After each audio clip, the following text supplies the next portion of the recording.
Muy buenas gente, sean bienvenidos a un nuevo caso. Esta vez un caso un tanto peculiar.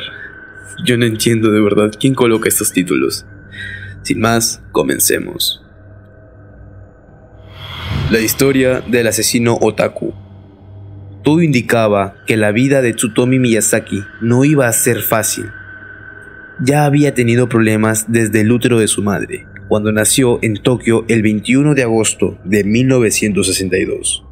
La mujer sufrió una complicación durante el embarazo y el bebé nació con las articulaciones de sus manos fusionadas. El muchacho creció y empezó a sufrir las miradas hirientes de la sociedad.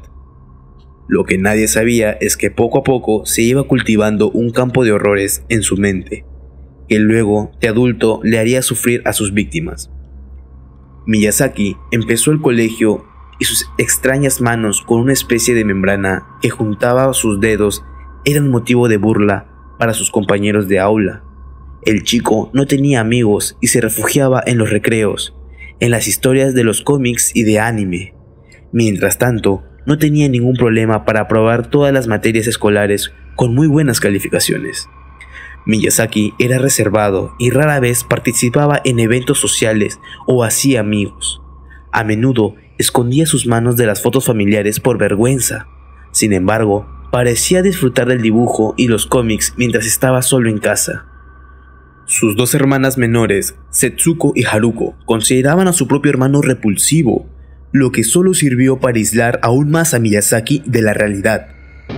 Si intentara hablar con mis padres sobre mis problemas, simplemente me ignorarían, dijo a la policía después de su arresto. El único miembro de la familia que se interesó por Miyazaki fue su abuelo, Shokichi. El chico solía sentarse a charlar con el anciano, le contaba sus penurias mientras le mostraba sus manos deformes. Shokichi lo acariciaba y trataba de calmar su ira que veía al ver sus ojos. Claramente no lo logró. Llegó la etapa del despertar sexual adolescente de Miyazaki. Como no había forjado ninguna relación significativa durante su adolescencia, todo lo que sabía sobre sexo procedía del anime, los cómics y las películas de terror. Los primeros problemas los tuvo en la universidad, cuando llevó una cámara de fotos y fotografió las entrepiernas de las mujeres mientras practicaban deportes. Luego, cada noche seguía leyendo manga y pornografía y viendo películas violentas para apaciguar su creciente apetito sexual. Miyazaki se graduó de la universidad en 1983 a los 21 años y luego regresó a la casa de su familia. Sin embargo, fue en mayo de 1988 cuando realmente comenzó el descenso del joven hacia la locura y el horror. Fue el mismo año en el que murió su abuelo, quizás el único cable que mantenía a tierra al muchacho. Ahora estaba realmente aislado, atrapado en su propio mundo de fantasías, con solo su pornografía y películas violentas para hacerle compañía. Por pura desesperación, por mantener vivo a su abuelo, Miyazaki se comió algunos de los restos a escondidas antes de que fueran cremados. Muy rápidamente, después de esto, Miyazaki se volvió cada vez más violento. Aquí arranca su carrera de violencia sexual y crímenes. Me sentí completamente solo, reveló el joven después de su arresto, y cada vez que veía a una niña jugando sola, era casi como verme a mí mismo. Lo peor estaba aún por llegar. Ese mismo año, 1988, fue el descenso del joven japonés hacia el infierno. Cometió su primer crimen el 22 de agosto. Miyazaki vio a Mari Kono, de 4 años, afuera de su casa en Iruma Village, Saitama. Los ojos del muchacho se posaron en la nena mientras manejaba su auto. Atrajo a la nena con el simple truco de prometerle caramelos. La subió a su coche y condujo a toda velocidad hacia las afueras de Tokio. La nena iba en el asiento acompañante sin hablar y masticando los caramelos, uno tras otro. Finalmente llegaron a un camino de tierra que conducía a una zona forestal, junto a la central eléctrica de Shintama. Allí, Miyazaki salió del auto, seguido de cerca por la chica que comenzaba a desconfiar de su extraño acompañante. El asesino llevó a Mari hacia el bosque. Se sentaron debajo de un cerezo. El malintencionado sujeto le hizo algunas preguntas a esta pequeña sobre el colegio, su familia y lo que miraba en TV. En algún momento de esa extraña charla, la menor se dio cuenta que estaba lejos de sus padres y se puso a llorar. Miyazaki no soportó los gritos. Llevó sus manos acercándolas al cuello de la pequeña. Apretó fuerte estrangulándola.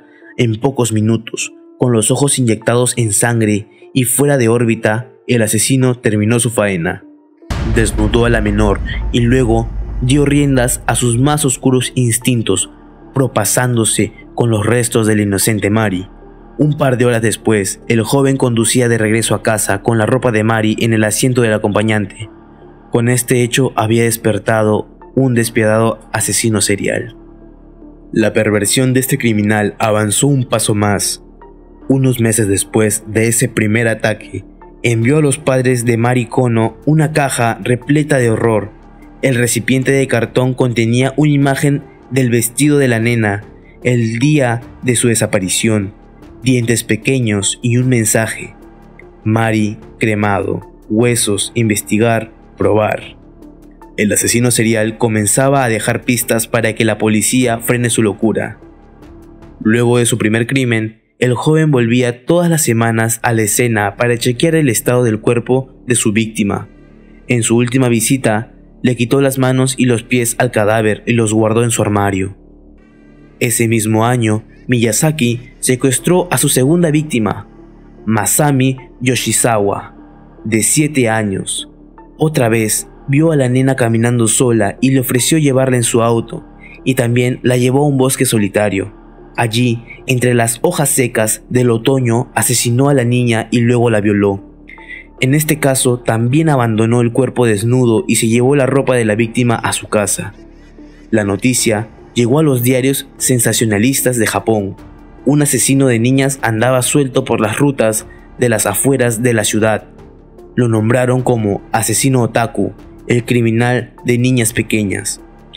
Miyazaki siguió con su loca carrera de crímenes.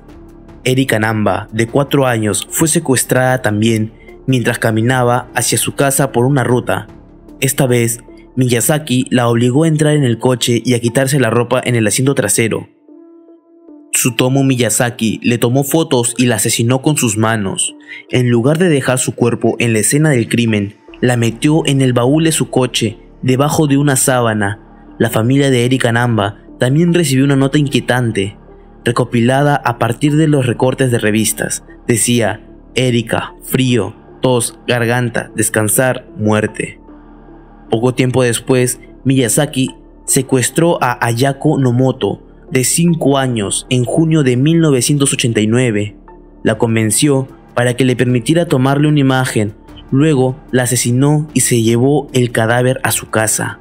Allí realizó las ceremonias que quizás copió de algunas de las películas de terror que solía mirar de adolescente. Fueron 2 días de abuso sexual del cadáver y masturbándose. Luego desmembró el cuerpo y se tomó la sangre de la inocente. Incluso le mordisqueó las manos y los pies.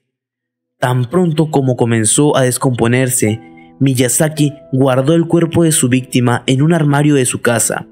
Mientras tanto, la policía empezaba a pisarle los talones. Las pericias lograron identificar los restos de la segunda víctima del asesino serial. Miyazaki vio la noticia por TV y le envió a los padres una carta. Antes de darme cuenta, el cadáver de la nena se había puesto rígido. Quería cruzar sus manos sobre su pecho, pero no se movían. Muy pronto, el cuerpo se llena de manchas rojas. Después de un tiempo, el cuerpo se cubre de estrías. Antes estaba muy rígido, pero ahora se siente como si estuviera lleno de agua. Y huele. ¿Cómo huele? No se parece a nada que hayas olido jamás en todo este mundo. El asesino otaku finalmente fue detenido cuando intentaba su 5º secuestro. En julio de 1989, Miyazaki vio a 2 hermanas jugando en un jardín. Logró separar a la menor de su hermana mayor y arrastrarla hasta su auto. La hermana mayor corrió a buscar a su padre, quien llegó y encontró a Miyazaki tomando fotos de su hija. El padre atacó a Miyazaki y sacó a su hija del coche. El asesino huyó corriendo, pero cuando intentó volver para recuperar su vehículo, fue emboscado por la policía. Los horrores habían llegado al final. En el apartamento de Miyazaki, la policía encontró más de 5.000 videos de abusos de cadáveres. También encontraron fotografías de sus otras víctimas y piezas de su ropa. Y por supuesto, descubrieron el cuerpo de su cuarta víctima en descomposición en el armario de su dormitorio sin sus manos. Durante todo el juicio, Tsutomu Miyazaki permaneció increíblemente tranquilo. Los periodistas señalaron en las crónicas del momento que se mostró casi indiferente ante su arresto y que no le molestaba en absoluto las cosas que había hecho ni el destino que le esperaba. Cuando lo interrogaron por sus crímenes, culpó a Ratman, un alter ego que vivía dentro de él y que supuestamente lo obligaba a hacer cosas terribles.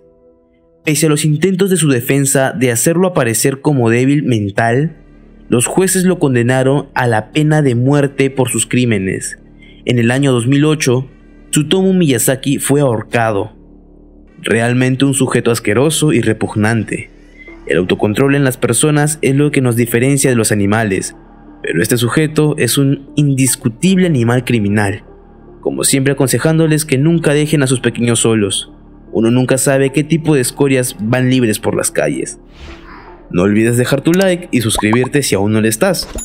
Cuéntame si ya sabías de este caso o de qué otro caso te gustaría que investigara. Los estaré leyendo. Conmigo es hasta ahora. Me despido y hasta la próxima. Bye bye.